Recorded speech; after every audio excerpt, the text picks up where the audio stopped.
Assalamualaikum dan good morning to our madam, Madam Archie. So today our group will present the debate about the Montessori model and the Reggio Emilia model. So before we want to start the presentation, I want to introduce myself, Nur Azlia, CW23925047. My name is Loshushan, CW23092481. So my name is Janamira Manager, CW2033925050. So I will present about the introduction to the Montessori model. So here I have four. First was developed by Maria Montessori. Second was child-centered education approach. The third was focus on independence and self-directed learning. And the last one is learning through hands-on experience. So I will explain one by one about this introduction. So the Montessori models was developed by Maria Montessori and an Italian physician and educator. So this will approach focuses on child-centered learning, where the children where the children are encouraged to explore and learn independently. So it will emphasize hands-on experience, like I told about a few minutes ago. So rather than passive listening, and will allowing children to actively construct their own understanding. So next, the core principles of Montessori education. So here I have four, and first one was prepare environment. The second was the freedom within limits, mixed age classroom, and the teacher as facilitators. And the last one was the holistic development. So I will explain one by one. So the Montessori education is built on several key principles. First, the prepared environment ensure that learning materials are accessibly and carefully arranged.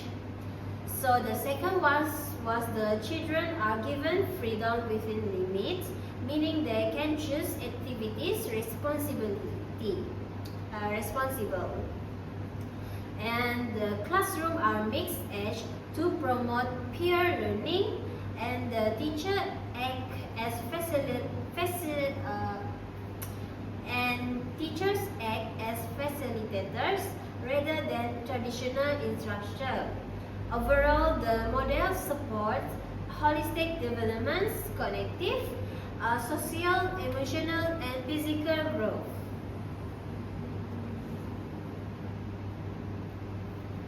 So from this slide, the arguments supporting the Montessori model.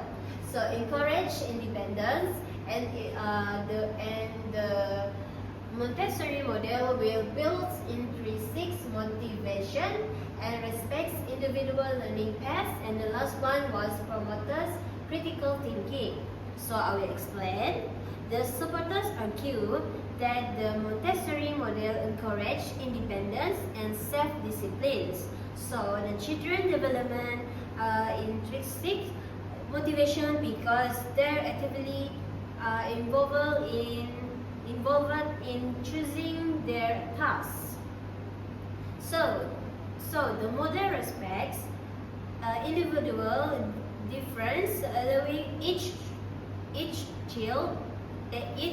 child to learn and their own paths. So it also promotes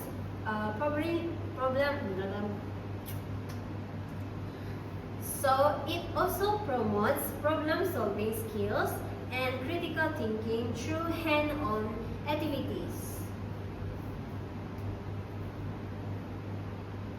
Ini bagian siapa? Nana kan, saya sudah Tiga tadi kan?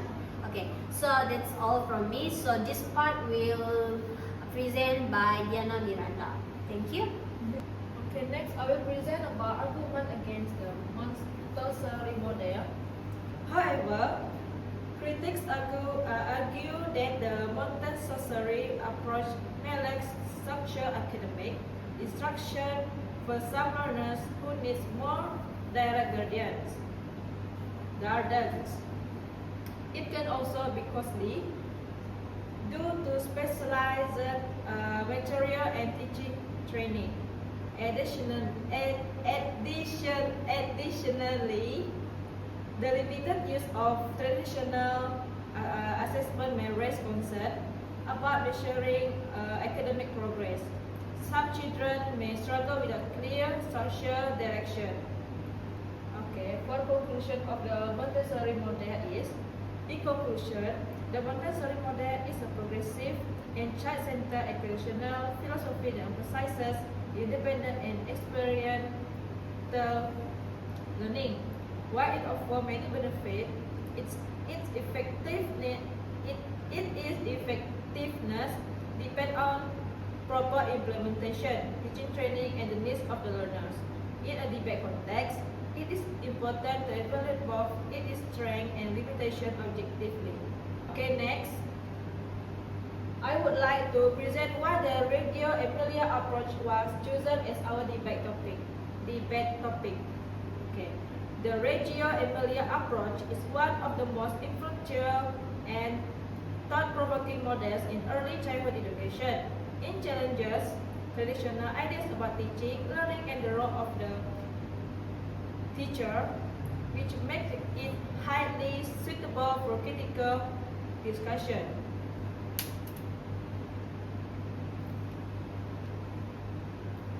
Okay, first, Reggio Emilia presents a strong and distinct philosophy. It is grounded in the belief that children are competent, capable, and full of potential. One of its key ideas is the 100 language of children, which means children express their understanding in many ways, through art, movement, speech, music, and construction. However, this belief raises an important debate.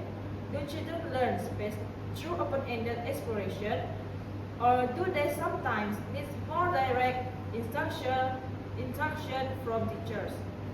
This contrast between child-led and teaching-led learning create meaningful discussion.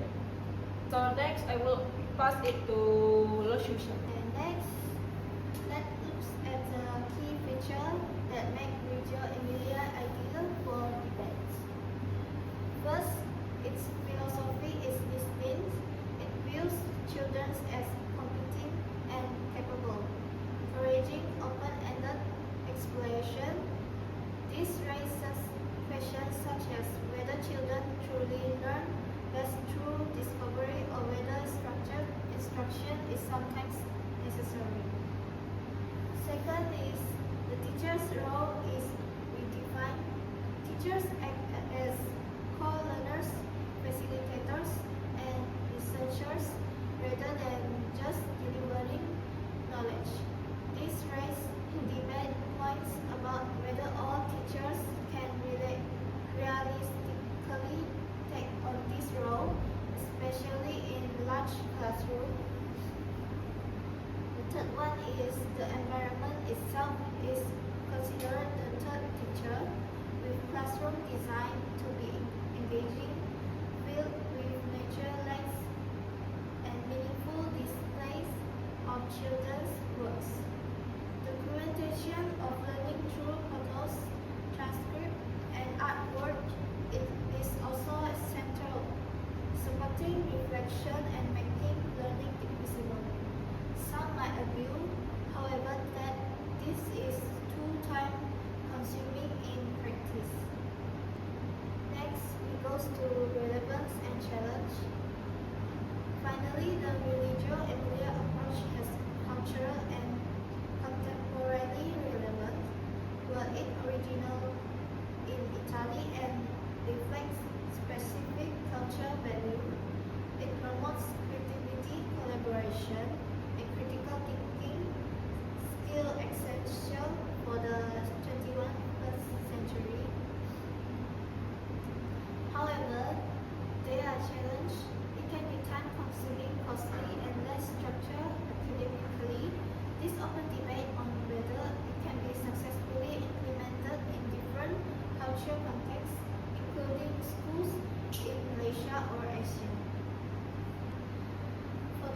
conclusion, the Reggio Emilia approach is philosophically strong, innovative, and open to multiple interpretations.